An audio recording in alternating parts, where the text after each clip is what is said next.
একলব্য রাঙ্গাকে জিজ্ঞাসা করেন, এইসব কি? তুমি সকালবেলা বাড়ি থেকে নাটক করে বেরিয়ে গেলে, তারপর তুমি রাত্রিবেলায় ছাদে এসে এইখানে তীরধনুক নিয়ে কি করছিলে? তীরধনুক নিয়ে প্র্যাকটিস করছিলে, তাই তো?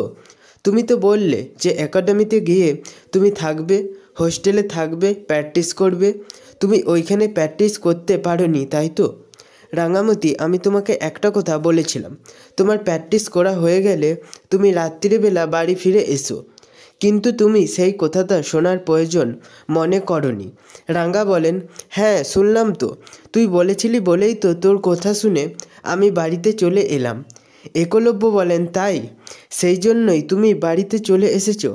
আমি তোমাকে দেখে অবাক হয়ে যাচ্ছি। মিথ্যে কথা বলার কোনো জায়গা পাওনি তুমি? রাঙ্গা বলেন, আমি মিথ্যে কথা কেন বলবো রে? আমি মিথ্যে কথা বলছি না, সত্যি তুই বলেছিলি বলে বাড়িতে চলে এসেছি। তবে আমি নিজের ঘরে যাই নাই, ওই পেছনে সিঁড়িটা দিয়ে উঠে এসেছি। এই ছাদে একটু পায়চারি করছিলাম। একলব্য বলেন, আমাকে একটা সত্যি কথা বলবে? তোমার প্রবলেমটা কি? সমস্যা কোথায়? কিসের ভয় পাচ্ছ আমাকে বলবে? রাঙ্গা বলেন, কিসের সমস্যা? একলব্য বলেন, সেটা তো তুমি জানবে। দেখো, আমি জানি অফিসার সত্যজিৎ তোমাকে ফোন করে বলেছে ধ্রুব বলে লোকটা জেল থেকে পালিয়ে গেছে, আমাদের বাড়ির উপর অ্যাটাক করতে পারে, অনেক কিছু হতে পারে। তাহলে সেই জন্যই তো তুমি বাড়ি থেকে বেরিয়েছিলে, তাই না? তবে আবার এইখানে ফিরে এলে এইখানে পাহারা দিচ্ছ কেন?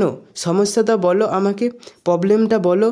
রাঙ্গা বলেন, কোনো সমস্যা নাই রে উড়ানবাবু, সত্যি তুই বলেছিলি বলে আমি রাতটা ওইখানে থাকি নাই, বাড়ি চলে এসেছি।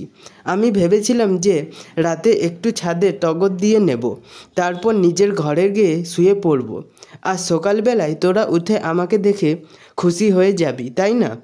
একলব্য চিৎকার করে বলেন, একদম মিথ্যে কথা বলবে না, আমি আমার নিজের জ্বালায় মরছি আর তুমি আমার সাথে নেকামি করছো। রাঙ্গা বলেন, তুই যা না, তোর ঘরটাতে শুয়ে পড়, তোর তো কালকে কাজটা আছে, তুই আর সময় নষ্ট করিস না শুধু শুধু। যা, তুই তোর ঘরটাতে গিয়ে শুয়ে পড়।